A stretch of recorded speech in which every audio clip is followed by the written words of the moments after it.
গত 15ই জানুয়ারি চট্টগ্রাম সিটি কর্পোরেশনের একটি কর্মসূচিতে মেয়রের সামনে হাতাহাতিতে জড়ান স্থানীয় বিএনপির দুটি গ্রুপ।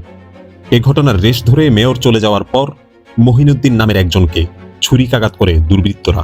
মহিনুদ্দিনকে চট্টগ্রাম মেডিকেল কলেজ হাসপাতালে দ্রুত চিকিৎসা দেওয়া হয়। আহত মহিন ওয়ার্ড স্বেচ্ছাসেবক দলের যুগ্ম আহ্বায়ক মোহাম্মদ ইয়াসিনের ভাই। প্রত্যক্ষদর্শী এবং স্থানীয় সূত্রে জানা গেছে, 15 জানুয়ারি সন্ধ্যায় আন্দরকিল্লা থেকে সাব এরিয়া পর্যন্ত বিন বিতরণ করেন মেয়র ডাক্তার শাহাদাত হোসেন। মেয়রের উপস্থিতিতে দ্বন্দ্বে জড়িয়ে পড়ে দুটি পক্ষ। উপস্থিত বিএনপির ঊর্ধ্বতন নেতাদের হস্তক্ষেপে তখন পরিস্থিতি নিয়ন্ত্রণে আসে। এর ঘণ্টাখানিক পর আসিফ ওরফে ধামা আসিফের নেতৃত্বে তাসিন সহ একদল দুর্বৃত্ত মহিনের উপর হামলা চালায় এবং ছুরিকাঘাত করে। মহিনের ভাষ্যমতে তার ভাই ওয়ার্ড স্বেচ্ছাসেবক দলের যুগ্ম আহ্বায়ক ইয়াসিনকে না পেয়ে তার উপর এই হামলা করা হয়।